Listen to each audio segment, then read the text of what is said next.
think Trick of the Tail, we're definitely worried about what came next, and we definitely thought, would it work? So we did what we always do, is we said, let's go in and try a bit of writing, see what happens.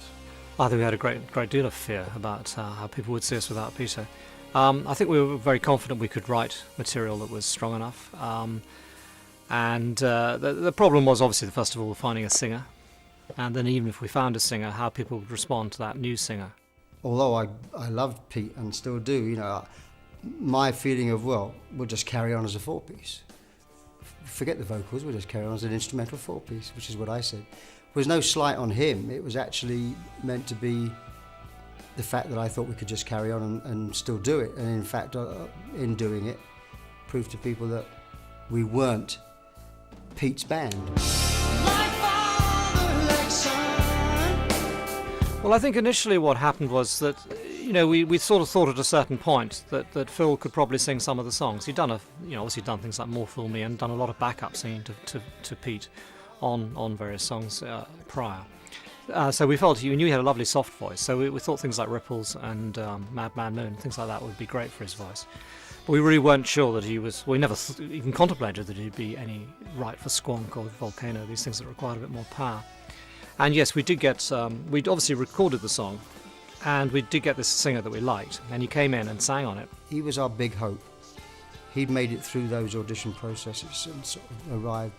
But we weren't in a sort of even thinking about keys for singers. I mean, now we just sort of, can you sing this, or do you want us to take it down a bit, and you think about it, but we didn't think about it then. Such was our contempt for the vocals. But so we laid down all the backing tracks and invited this guy in to sing.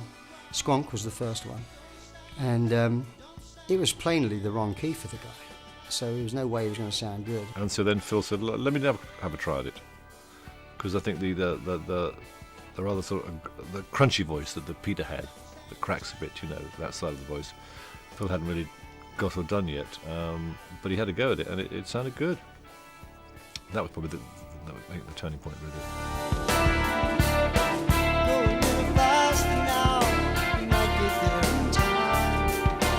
I think after years of doing, The Artful Dodger and being trained as a child actor and all that kind of stuff, I think that he had the idea in his younger days that being a drummer was a much more respectable gig. And he probably wouldn't have come forward as the lead singer if Peter hadn't left. But then, in the old days, Pete and Phil used to twin vocals a lot of the time, and it used to sound like a kind of automatic double track, because they had a similar kind of edge to their voices. I mean, different singers, of course, both very soulful in different ways. But I don't know, I'm just very glad it happened, frankly. They got no horns and they got no tail. They don't even know of our existence. And then we went through the songs one by one, knocking them off, really. And we finished the album, I don't know how long it took, a couple of weeks probably, finished the album, and said, right, that's it. Now let's find a singer to go and take it on the road, So we went again through a very half-hearted audition process. And really we didn't do it seriously. We just thought we'd find a singer, and then we realised once we started looking that we were just doing the same thing we'd just done. So my first wife, I believe, suggested, why don't you do it? And I kind of, the whole idea of coming out from behind the drum kit appalled me, really. But as I'd done the album, there didn't seem to be much alternative, so I suggested it to the guys. They weren't sure that if I could do it from a physical point of view, I think. They knew I could sing, but they didn't think I could maybe just do what singers do. And I didn't know if I'd find a drummer that I wouldn't be looking around and tutting at, I think the fact that we've got Bill Bruford at that point, was an important addition for us. So a drummer that Phil understood, that knew and liked, and felt could do the job. So the kind of whole package sort of happened all in one go like that, really. I think it's pretty rare that a band has got that ability to be able to, as I say, within the ranks, have someone that could just follow on that professionally. It was just a lot of luck involved in it. That we had a singer who was good enough in the band to take over from Peter, and for that reason, I think the fans had no trouble, considering Phil as the man. On your left and on your right, crosses are green, the crosses are blue. Your friends didn't make it through. I remember Trick of the Tail, we had a brief. We said, let's try and be a bit more instrumental.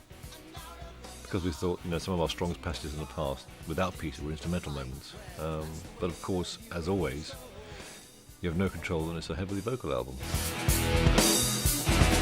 Through a crack in Mother Earth, blazing hot, the molten rock spills out over the land. Dance to Volcano was the most started off for day one when Mike, Phil and I were there, because Steve in fact was finishing off his solo album, and we came in the studio and we just started improvising, and what became the first part of Dance to Volcano came out of that. And I was at that moment, I felt, having come in with a little bit of trepidation, thinking, well, what's going to happen, how's it going to be without Pete and all that. We wrote that and I thought, this is great, I'm really excited by this, and I think it set us off in a really good direction. It kind of embodied all that Genesis did well, which was quite majestic, powerful stuff, interesting rhythms, good melodies. It's like an AR man, don't I? But it's actually, it did. I think Volcano really, the intro had a drama and excitement, and if you'd heard it, you'd kind of go, oh, what's that? That sounds great. That's an important track. I'm not sure the rest of it was always up to scratch, but the intro and the sort of first bit I thought was very strong.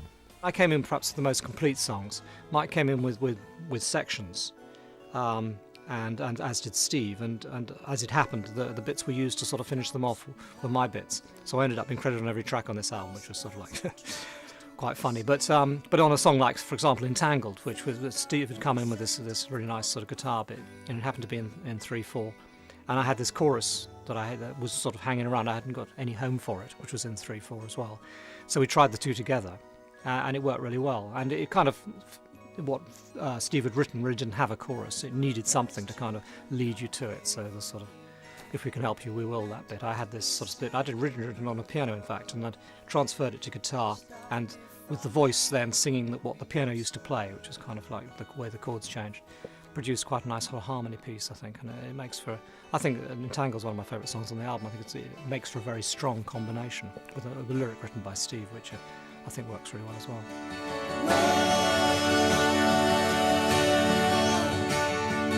If we can help you, we will. What I used to do was probably throw in a few riffs and licks rather than whole songs.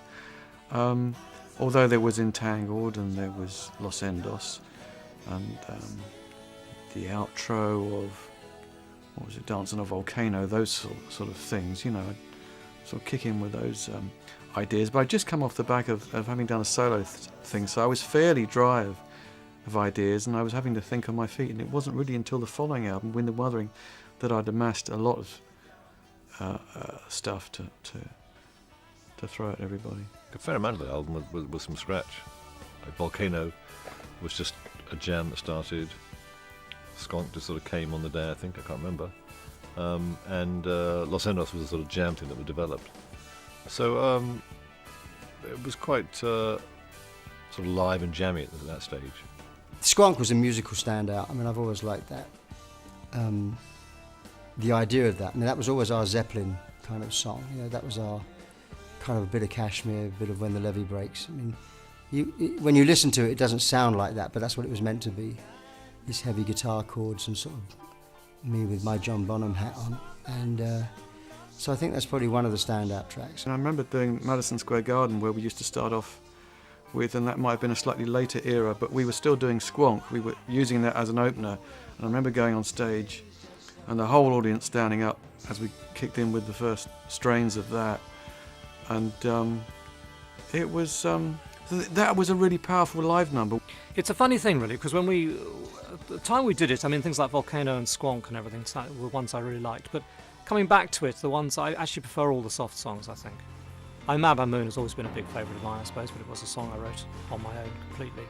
And, I was very pleased with some of the things. I mean, the middle is not played as well as it should be, But the verse parts and everything, it's just nice. The chord sequences, the chord changes and things, I was very pleased with them at the time, because they're sort of like, they're unusual, but then don't necessarily sound too unusual. And I think that's a good thing about a song. I don't want it to sound weird. I just want it to sort of be kind of, and it's very romantic, I suppose.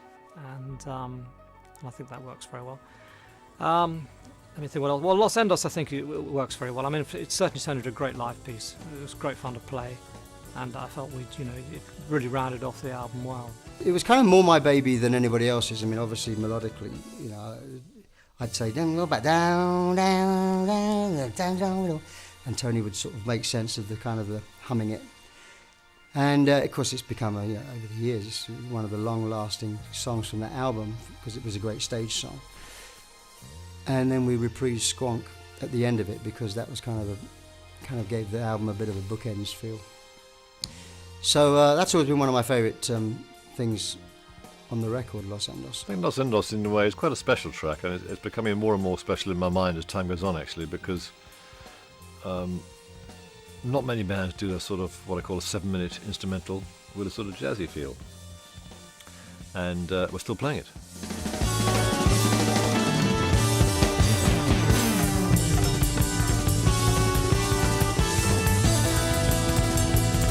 Album covers can give a very strong identity to an album, I think, and Trickle Shot is one where that's the case, really. And you get this idea of a sort of storybook sort of feel out of it, and the songs are quite distinct and a lot of the songs do have a kind of story to them, and I think that makes it very strong. I would say that the cover for Trick of the Tail was out of character, actually, with Hypnosis, given what they normally do and what we know them for. The Floyd covers and some Zeppelin and 10cc and our other ones. They didn't kind of do this rather slightly romantic-y, softer drawing style. Slightly sort of Dickensian kind of look, I think, which worked just so nicely on the brown on the sort of on that kind of parchment-like paper.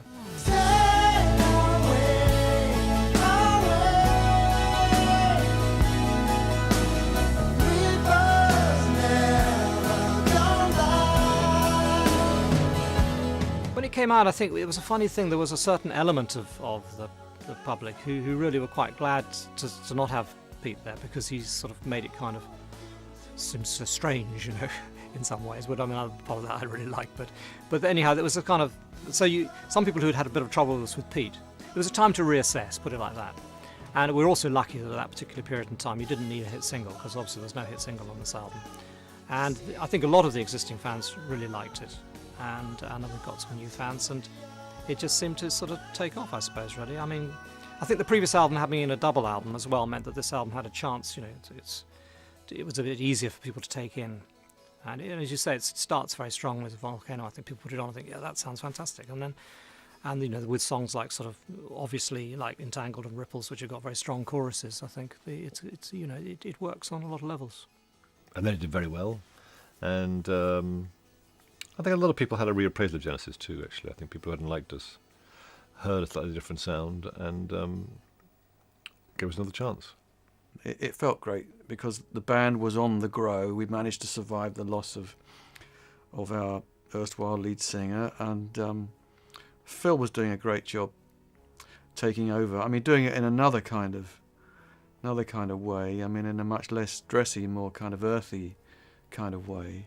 Yeah, audiences really were behind us, but behind me succeeding in this new role, because they still had their band, I mean, if I hadn't made it happen, or if it hadn't have worked, or if they hadn't embraced the album and then the live version of it, we wouldn't be here talking now. So I think the people didn't want the band to split up, and I think they, this was their thing. They wanted to try, annual visits to Toronto, annual visits to Montreal, Chicago, Sheffield. People like to see the band, and so I think they kind of they were willing it to happen, willing it to work.